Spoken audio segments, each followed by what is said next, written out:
El jueves de ceniza teníamos el libro del Levítico, se nos presentaba la ley en los mismos términos que Jeremías en la primera lectura de hoy. Delante nuestro tenemos el camino de la vida y el camino de la muerte. Uno hace una elección. Es muy importante la libertad cuando nosotros tenemos el don y el llamado de la fe, porque Dios no nos obliga, tiene que ser evidentemente una elección libre.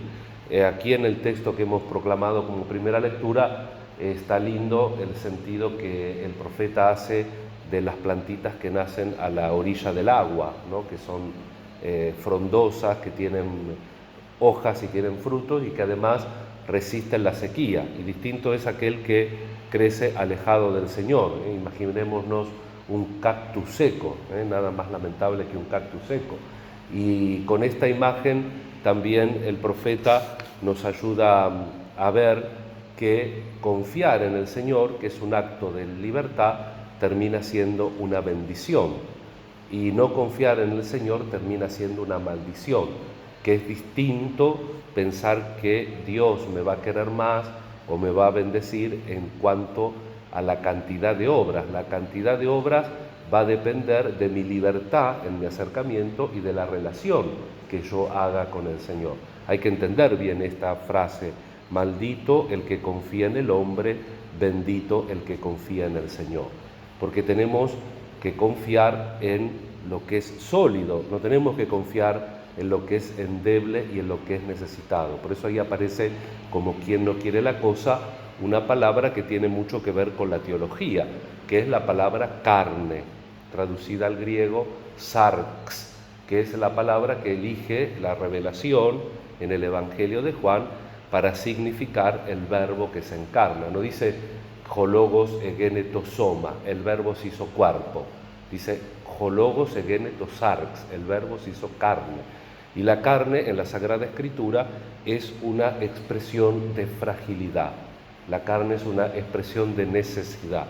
Dios se hizo necesidad por nosotros para que nosotros tengamos el camino de llegar a lo que es firme. Y por eso nuestra vida tiene que estar firme en Dios. Cuando nuestra vida está firme en Dios, todas las otras cosas son relativas y no constituyen un peligro. Hoy en la liturgia hemos pedido estar firmes en la fe y actuosos, operantes en el obrar. Y la antífona de entrada de la misa, que no la hemos hecho porque comenzamos con canto, está tomada, es un versículo del Salmo 138, que también, como en la lectura de hoy, habla del sondeo: sondéame, Señor, mírame por dentro. Y el Salmo 38 es muy ejemplificador porque dice: observa si estoy en un camino falso. El tiempo de la Cuaresma es un momento oportuno para que cada uno de nosotros examinemos nuestro itinerario, nuestro camino hacia Dios, y a ver si estamos en un camino falso. Que esta es la primera pregunta, aunque a veces nosotros moralizamos: ¿está bien esto? ¿Está mal? Segunda pregunta. La primera pregunta ¿es falso o es verdadero? Si el actuar es verdadero, aunque sea arduo, produce fruto. Si el actuar es falso, aunque sea fácil, no produce fruto y por tanto no llega a término la obra que el Señor espera de cada uno de nosotros.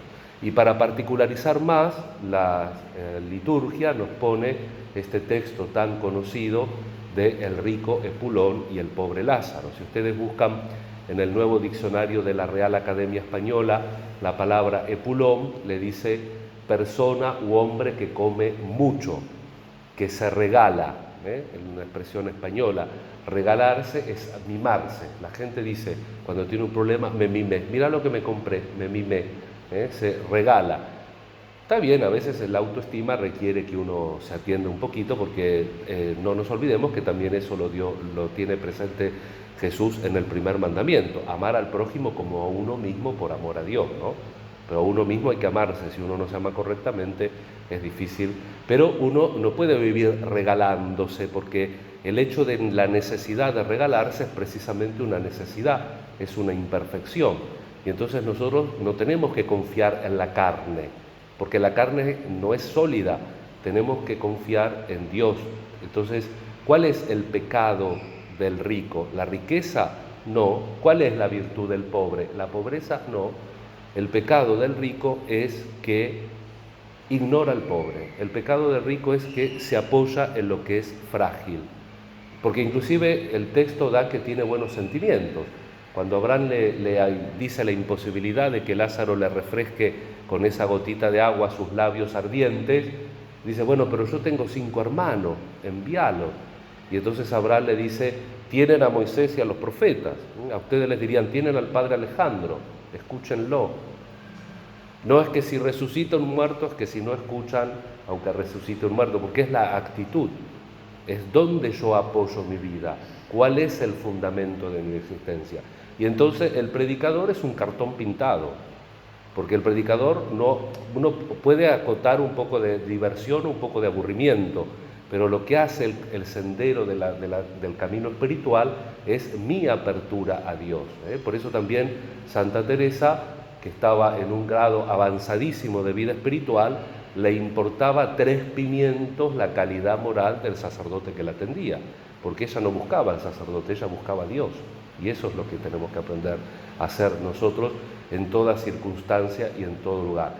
Evidentemente que la liturgia, por una cuestión pedagógica, pone esto: escuchen a los profetas, escuchen la predicación, porque, como decíamos la semana pasada, es pedagógico cómo están distribuidas las lecturas. Aquí hay alguien más que Jonás. Si Nínive se convirtió por la predicación deficiente de Jonás, ¿cuánto más nos tenemos que convertir por la predicación de Jesús? Pero también el resucitado, aunque resucite un muerto, tiene ese límite de mi apertura, de mi disponibilidad. Por eso volvemos a la oración colecta de la misa: firmes en la fe y constantes en las obras, porque tenemos que abrir nuestro corazón, nuestra libertad y nuestra voluntad a ese Dios que se nos vuelve a proponer y nos vuelve a llamar en este tiempo de Cuaresma a un seguimiento más atento de nuestra vida espiritual. Nos encomendamos a la Santísima Virgen, siempre tenemos presente, ya cercanos a su fiesta, a San José, en plena novena, y le pedimos al Señor también por las intenciones de la misa y por todas nuestras intenciones y por todas las cosas que nos preocupan. Que así sea.